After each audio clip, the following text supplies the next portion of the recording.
Today's tutorial is about a spontaneous landscape and how to choose the right watercolor paper.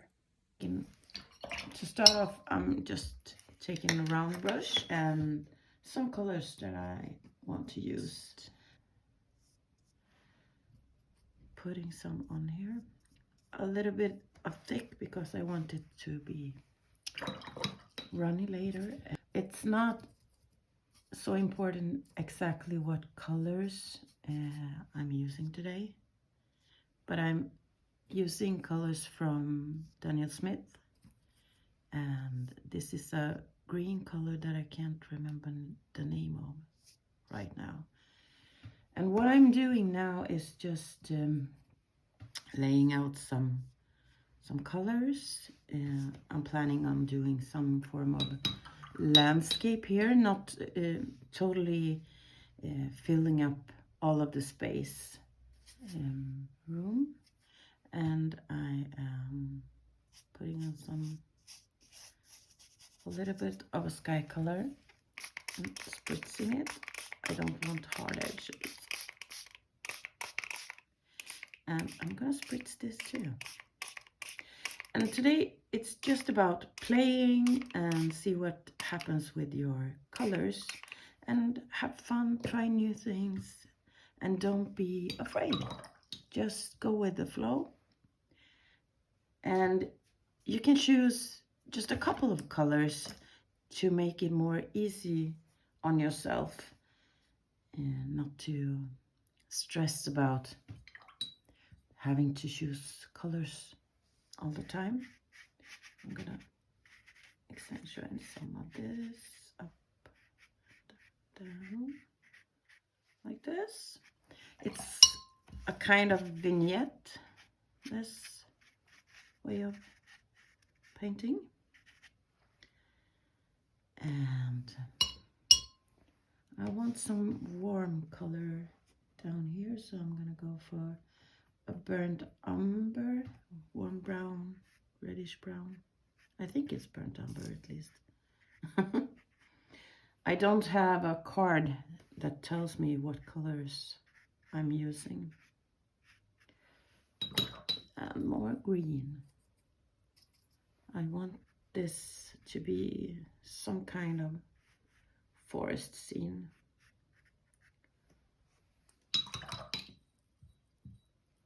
And over here I want some light, maybe a light yellow ochre.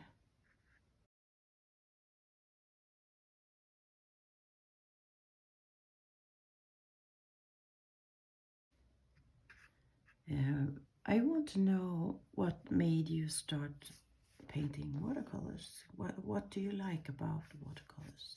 For me, it's partly this, that things happen without you doing anything. The colors move and they make stuff happen. I like that, the unpredictable stuff. But also that you can be predictable. You can manipulate it to do the things you wanted to do. And of course, I'm gonna do some kind of trees. I like trees. Everyone who knows me and have seen any of my videos before knows I like trees. And a lot of these, what do you call it, spruce trees, and those kinds of forests. And maybe it's because they are really common here, and I've grown up with this forest on the back side of our yard. So that was my playground when I was a kid, out in the forest. And I really like that. And I enjoy walking in the forest nowadays also, really much. As you can see, everything is still really wet, so I get a very soft, flowy kind of treescape. And here you can absolutely play around with card, a plastic card, and dragging it. I don't know if I have my card here. Oh, I do.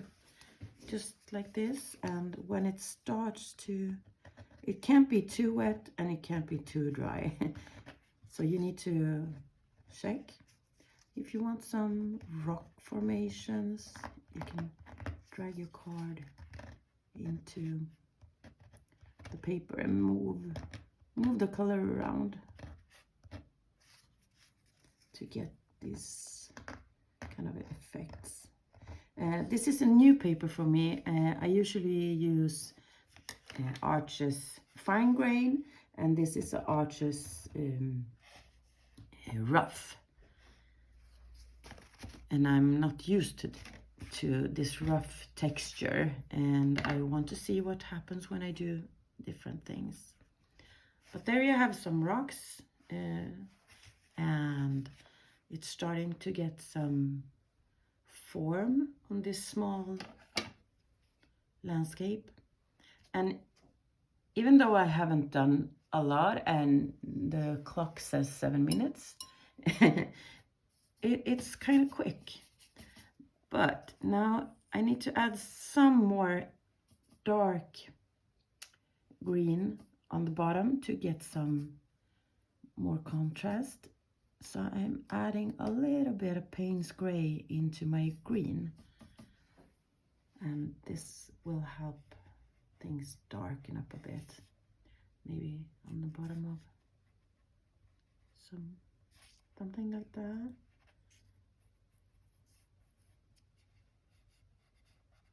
And here I see a path of some sort. I'm not going to define it too much.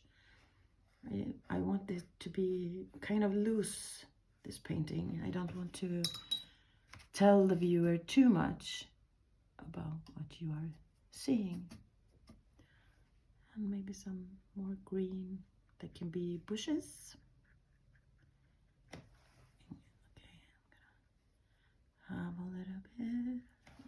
Okay, so now my painting is almost dry. It's a little bit cold to the touch up here, but I'm not gonna paint there, so it's going to be fine. It's a good way of knowing if your paper is dry. If it feels cold to the touch, it's not.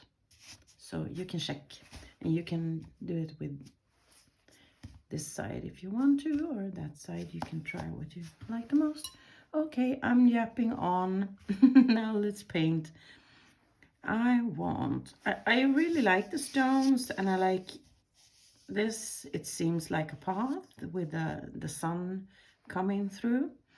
Maybe I will do some trees over here that are a little bit lighter, more like the color of the light coming here. So not as light, but not as much as this. Let's see. Let's try to do a tree over here. And I probably will add green to it, or some brown, darker colored also. And I'm trying not to do too much detail, because if it's gonna look a little bit further away, we can't have too much detail.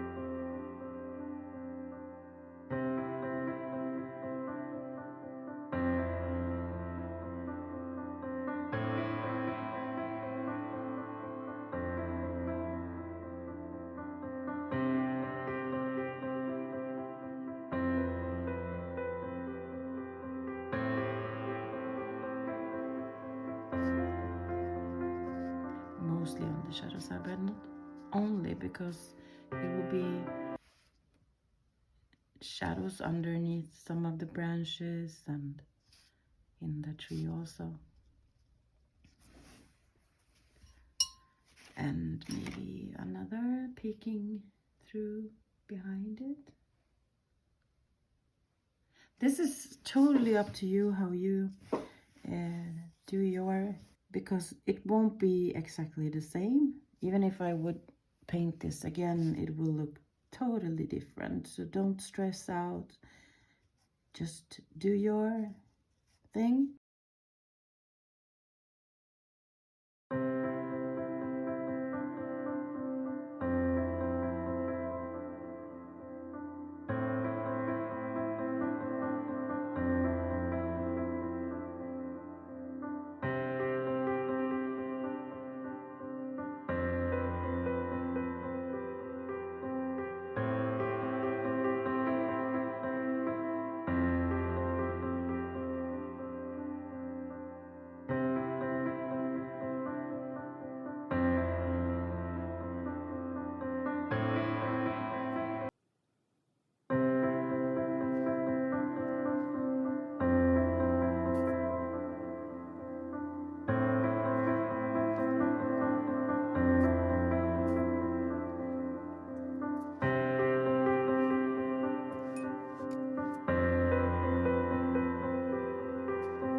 put some paper down to do some splashing of some sort.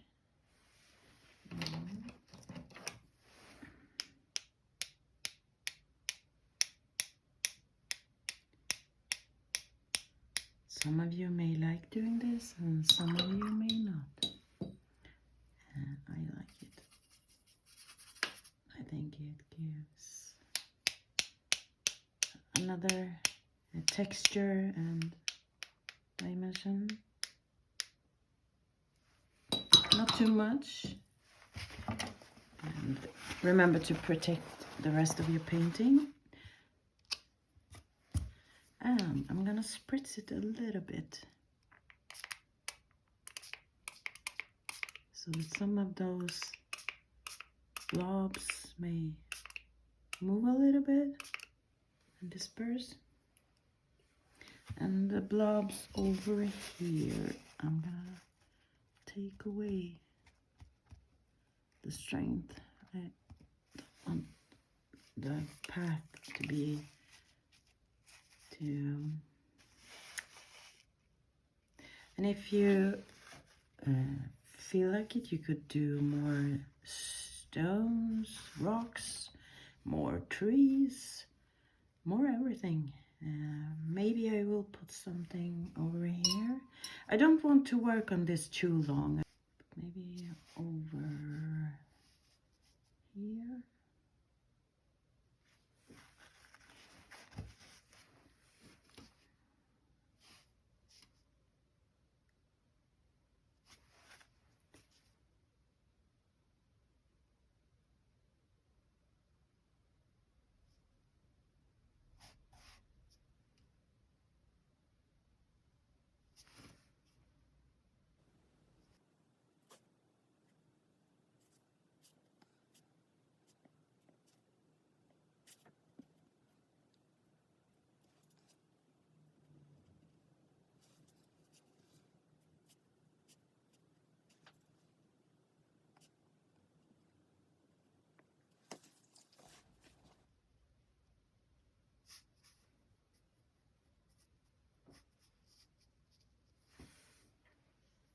Okay. Well, I think I'm done now.